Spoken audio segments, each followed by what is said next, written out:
It was said that Quiet Street didn't exist on any map, not even the old ones with ink-faded edges and coffee stains that the city archivists kept in their vaults. Yet if you walked past the crumbling fountain near St. Adalbert's Square just as the church bell struck midnight, the fog would part and reveal a narrow alleyway lined with crooked lanterns, and at the very end of that alley, leaning slightly as though exhausted by time, stood Murnau and Company. Clock Repairs. The shop's windows were clouded with dust, but if you pressed close, you could see hundreds of clocks ticking in perfect, chaotic harmony. Pocket watches, mantle clocks, cuckoos, even a great bronze pendulum that swung lazily behind the counter. The air inside shimmered faintly, like sunlight seen through water. Elias Murnau, the shop's sole inhabitant, worked by the dim glow of an oil lamp. His hands were steady despite the tremor that haunted them whenever he paused. Every tick in the shop spoke to him, a chorus of seconds and hours whispering secrets only he could hear. He was repairing a pocket watch when he first felt the shift in the air. A strange pressure, like the moment before thunder. Then a soft chime above the door. A young woman stepped in, soaked from the drizzle outside. Her dark hair clung to her cheeks. Her eyes darted across the shelves as though she'd stumbled into a dream. I'm sorry, are you open?" she asked. Elias looked up from his workbench. "Always, miss. Time doesn't keep visiting hours." She smiled faintly and placed a small velvet pouch on the counter. "It's my father's," she said, pulling out a shattered pocket watch. The crystal was cracked and the hands frozen at 11:22. It stopped the night he died. I know it's silly, but I can't throw it away. Elias took the watch with surprising tenderness. "No object is silly if it holds time," he said. "Only those who forget it are." The girl hesitated. "Can you fix it?" Elias peered through his magnifying lens. Inside, the gears were fused with rust and something else, an impossible shimmer like condensed light. He blinked and it vanished. "Perhaps," he murmured, "but it may take a while." "I can wait," she said. "I'm Clara." "Elias," he replied. "Come back in 3 days." That night, long after Clara had gone, the clocks began to misbehave. One stopped, another reversed. The large grandfather clock in the corner, silent for 30 years, ticked once. Just once. Elias froze, heart hammering. He looked at the broken watch on his bench. It was ticking. He should have been frightened, but instead he whispered, "So, you've come back." The next morning, Quiet Street looked slightly different. The fog hung lower, muffling the sounds of the city. The lamplight seemed older, more yellow. Time, Elias thought, was already slipping. He set to work. Inside the pocket watch, the mainspring was fused to something that shouldn't exist, a hair-thin thread of golden light. When he touched it with his pliers, the shop around him shifted. For an instant, he wasn't in the workshop at all. He was standing in a kitchen filled with sunlight, the smell of bread baking. A man laughed, a deep, familiar sound, and a little girl ran past, chasing a black cat with a bell on its collar. Then it was gone. Elias staggered back into his chair. The watch lay open, perfectly still. That night, the cat returned. It slipped through the door as if made of shadow and smoke. Elias blinked, recognition dawning. "Timeo," he said softly. The cat leapt onto the counter, tail curling like a question mark. Its eyes gleamed gold in the lamplight. "You've been gone a long time," Elias murmured. The cat blinked slowly, as if to say, "So have you." 3 days later, Clara returned. Elias was waiting for her, pale but composed. The repaired pocket watch sat before him on a velvet cloth, It gleamed as if new, though he had never polished it. Clara gasped. "You fixed it!" "But how?" Elias shrugged. "Time only breaks for those who let it." She turned the watch in her hand. "It's warm," she said softly, "like it's alive." Then the watch ticked, and the world folded. For a breath, the shop vanished, replaced by a field of sunflowers swaying beneath an amber sky. A man waved in the distance, his shape flickering like an old film reel. Clara cried out, stumbling backward. When the vision faded, she was shaking. "What was that?" Elias's expression was unreadable. A memory, perhaps. Or a moment that still refuses to die. Clara clutched the watch. "You saw him too, didn't you?" Elias hesitated. "Yes." "My father," she whispered. He was in that field." Elias closed his eyes. "Then I've done something I should not have." Outside, the fog thickened until the lamps became halos of gold. Somewhere far off, a clock struck 12. But the echo lasted too long, as if time itself were stalling. Inside the shop, Clara whispered, "What do you mean?" Elias sighed. "Every clock I mend, a little piece of time. But some moments don't want to stay mended. They cling. They demand to be relived." She stared at him. "You're saying you brought my father back?" "I'm saying," Elias said quietly, "that time has noticed us." The cat meowed, a single sharp sound that echoed like a bell. That night, Elias could not sleep. He sat beside the grandfather clock, the one that hadn't ticked since his wife's passing. Its face was blank, its pendulum motionless. "You warned me, didn't you?" he murmured to the empty air. "One repair too many." The cat watched from the shadows. Elias touched the clock's casing. The wood was cold, yet deep within it he felt a pulse. Time itself was stirring, and somewhere, far away, in a sunlit field that no longer existed, a watch began to tick faster. The next morning, Clara woke with the ticking still echoing in her mind. It had followed her out of the dream. The field, her father's laugh, the scent of sunflowers. When she looked at the pocket watch on her bedside table, the hands were moving again, but they weren't keeping the right time. They were keeping his time, the hour he died. 11:22. Across the city, Elias Murnau hadn't slept. He sat at his bench, surrounded by the hum of hundreds of clocks, each one slightly off rhythm, creating a heartbeat that was both mechanical and alive. Timeo, the cat, perched atop the tallest shelf, tail twitching. "Don't look at me like that," Elias said hoarsely. "I told her to leave it be." The cat blinked, unimpressed. Elias rubbed his temple. He'd been a clockmaker for 50 years, and for nearly all of them, he'd known that something was different about his work.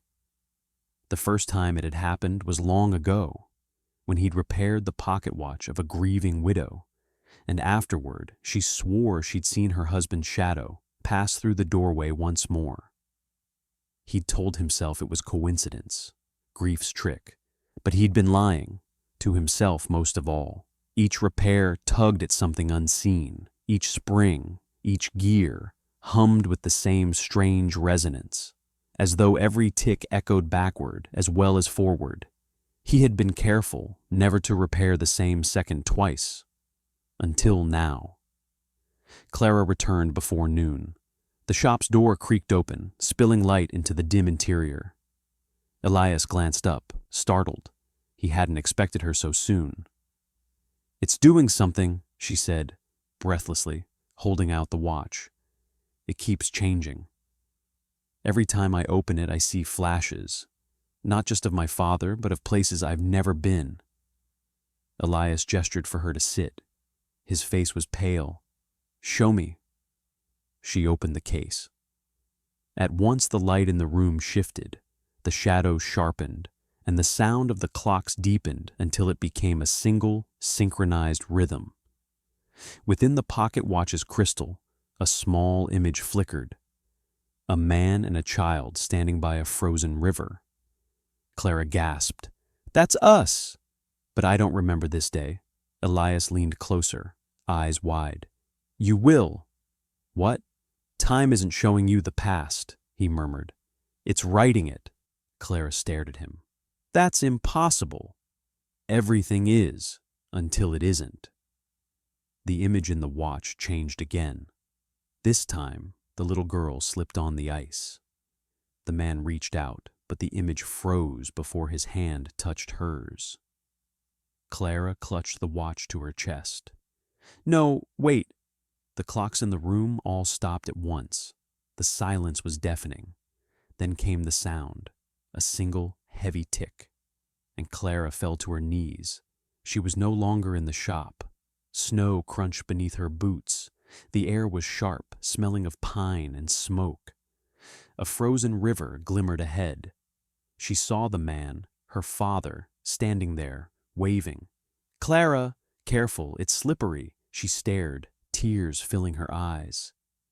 "Papa," he smiled the way she remembered, that tired, kind smile that had always made the world seem safe. She ran toward him, the watch burning warm in her hand. "I missed you," she whispered. "I know," he said softly, kneeling to hold her. "But you shouldn't be here." Back in the shop, Elias was shouting her name. Her body lay motionless on the floor, the pocket watch ticking steadily in her palm. Timeo hissed, fur bristling. Elias pressed his fingers to her wrist. There was a pulse, faint, but there. "No, no, no," he muttered. "You foolish girl." He grabbed his tools, pliers, loop, screwdriver, and opened the watch again. Inside, the gears spun on their own, and for the first time, Elias saw it clearly. The mechanism wasn't made of brass and steel. It was woven from light, thin, glowing threads looping endlessly, connecting one moment to another. It was a heart of time itself, and it was pulling her in. Inside the frozen memory, Clara felt the air changing. The snow slowed in midair. The wind stopped. Her father's smile faded. "Papa," she whispered. He looked at her with eyes that were suddenly ancient. "You shouldn't have opened it. What is this place?" "It's a moment," he said. "One I never got to finish." She felt the world vibrating around her, a hum beneath the ice. "I can stay," she said desperately. "We can—" He shook his head. "No, my little one. Time only borrows what it needs," and then the world shattered. Elias felt it before he saw it. The air in the shop bent inward, dragging papers and tools across the floor. The clocks were spinning out of control, their hands blurring into circles of gold. The cat leapt to the top shelf, hissing. Elias slammed his hand onto the counter. "Enough!" The shop froze. The air solidified. The ticking halted, and for a breath, all of Quiet Street seemed to vanish into a still photograph. Elias closed his eyes and reached inside the watch. He didn't feel metal. He felt memory. And somewhere inside it, Clara. He found her standing in the field again, the one from before, beneath an endless sunset. She turned as he approached.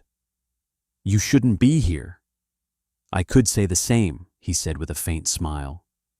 "I didn't mean to," she said, voice trembling. "I just wanted to see him again." Elias nodded. "Love makes poor bargains with time. What happens now?" He looked around. The light was thinning, the edges of the world unraveling into streaks of dust.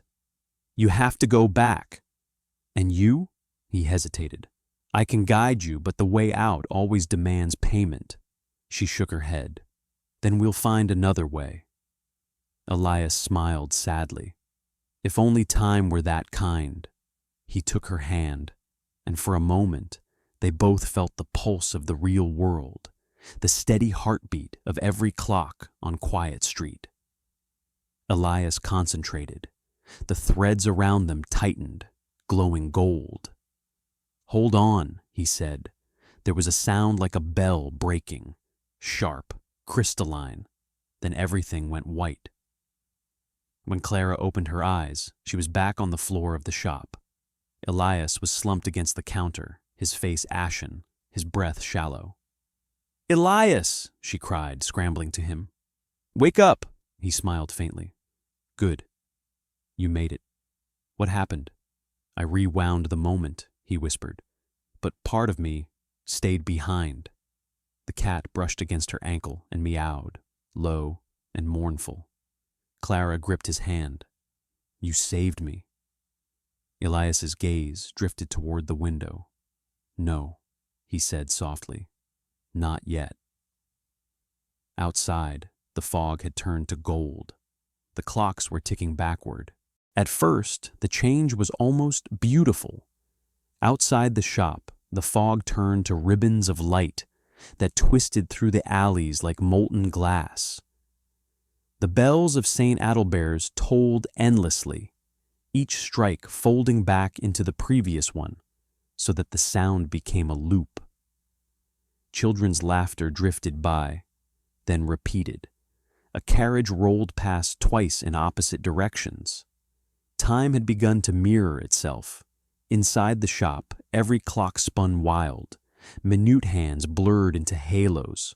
Pendulums swayed against gravity, and the air smelled faintly of ozone and old rain. The wood creaked as if remembering other centuries. Clara clutched the counter to steady herself. "Elias, what's happening?" He didn't answer at first. He was staring at the great-grandfather clock in the corner, the one that had never ticked since his wife's death. Now it pulsed with light from within, gears turning after 3 decades of silence. He whispered, "It's calling me." The cat, Tomeo, arched its back and hissed. Its fur was streaked with static. "Calling you?" Clara said, eyes wide. Elias stepped forward, voice low and reverent. "That clock marks the hour I lost her. When it stopped, I swore I'd never touch it again. But it's waking now, because time thinks it's owed another soul." The street outside dissolved further. Buildings flickered between decades, stone facades turning to brick, then glass, then ruins and back again.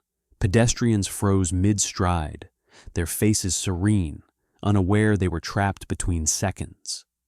Clara stared through the window. "You said you could mend moments. Can't you stop this?"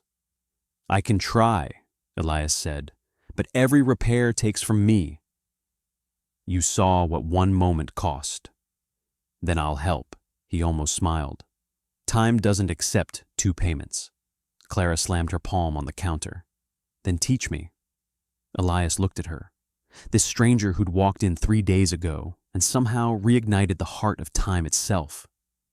Her eyes held the same stubborn fire he remembered from another life, another love. Maybe this was what time wanted. Not surrender, but continuity. He nodded. "All right, listen carefully."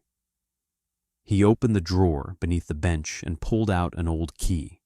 Ornate, iron, teeth worn to nothing.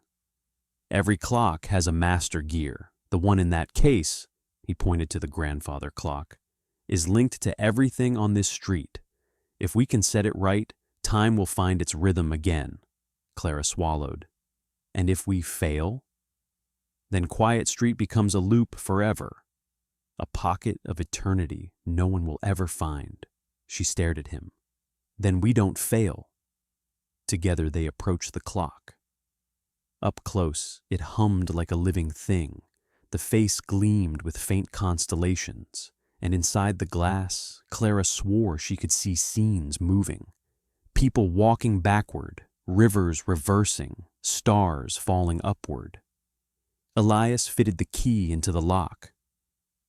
"When I turn this," he said, "the door will open to where time began to tear." You'll see things that look like memories, but don't trust them. They'll try to keep you." She nodded, heart pounding. "And you?" "I'll hold the mechanism steady. You'll have to reset the hands." Before she could protest, he twisted the key. The world cracked open. They were standing in a vast hall of mirrors, infinite reflections of clocks suspended in air, each one ticking at a different tempo. The floor rippled like liquid glass. Threads of golden light ran between the clocks, connecting them like veins. Clara turned slowly. "This is inside the clock?" Elias's voice echoed strangely. "No, this is time. The workshop behind the workshop." The cat appeared beside them, silent for once, its eyes twin suns. Elias stepped forward, every movement heavy. There, the master gear. At the center of the hall floated an enormous wheel of bronze and light, turning sluggishly, its teeth cracked and bleeding sparks. Each spark that fell became a memory, a child laughing, a hand letting go, a dying sunset, before vanishing into the dark. Clara reached for it. "How do we fix it?" "You don't fix it," Elias said. "You remember it." He placed his trembling hand against the gear. "Time breaks when we forget." A shiver ran through the hall. Mirrors flashed to life, showing Clara her own past. Birthdays, stormy nights, her father reading to her by candlelight. She saw herself crying at the hospital bed, the watch clutched in her hand. The pain she'd buried surged fresh. Elias spoke softly. "Every moment you denied, every second you wished away, they're fragments. Bring them back, and the gear will mend." She stepped forward, tears falling freely. "I'm scared." "So am I," he said, "but fear means the heart still beats." Clara pressed her hand to the gear. The metal burned cold. Images flooded her mind. The sound of laughter, the scent of bread, the sunlight across her father's shoulders. The memories slid into place like gears locking together. Light exploded. For a heartbeat, everything stopped. Then the wheel began to turn again, slow, then faster, until the golden threads tightened, pulling each floating clock into rhythm. The hall brightened until it was almost blinding. Clara staggered back. "It's working!" Elias smiled, but his eyes were distant. "Yes, but it's taking the wrong price." Before she could speak, a shadow coiled around his arm, black, smoke thin, pulling him toward the heart of the gear. His outline flickered. "No!" she cried, grabbing him. "You said I'd go." "I said someone had to pay," he gasped, "and I'm already late. Please." He gripped her hand tightly, eyes fierce now. "Don't waste it. Live the time you bought. Don't linger in yesterday." The cat leapt between them, yowling, its form fracturing into sparks. Clara screamed as the light swallowed them all. When the brilliance faded, she was alone in the quiet workshop. The grandfather clock ticked steadily, calm, perfect. The air was still. Outside, Quiet Street looked ordinary again. Fog, lamplight, cobblestones wet with rain. But Elias was gone. Only the repaired pocket watch remained on the counter, its hands now pointing to 12 o'clock. A clean start. Clara lifted it, whispering, "Thank you." The cat sat in the doorway watching her. For an instant, its eyes gleamed the same gray-blue as Elias's before it turned and slipped into the mist. That night, Clara left the shop and walked toward the fountain.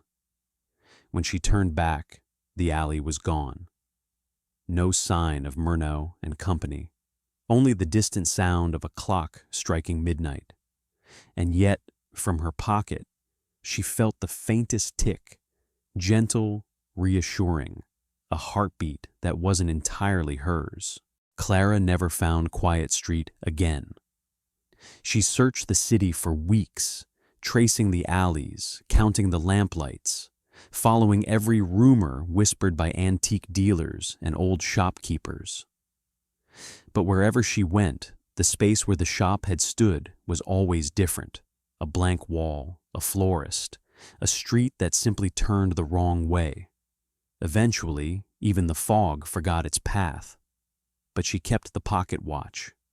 At first, it ticked normally, a soft, steady rhythm that lulled her to sleep on restless nights.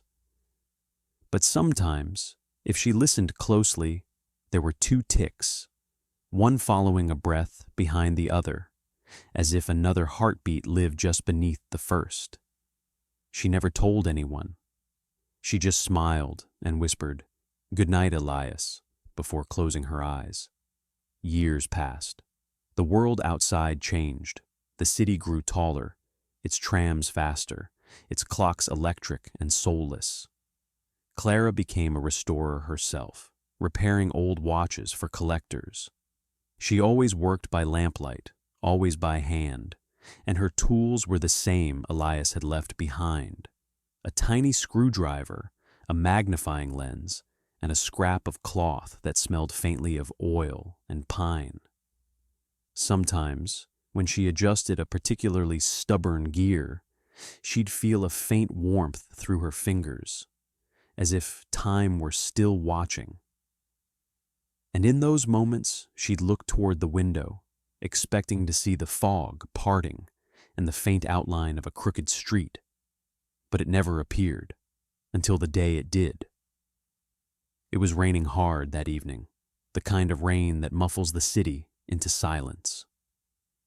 Clara was closing up her small workshop when the power flickered. The lights dimmed. She looked out, and there it was, Quiet Street, whole and shining under the street lamps, exactly as she remembered.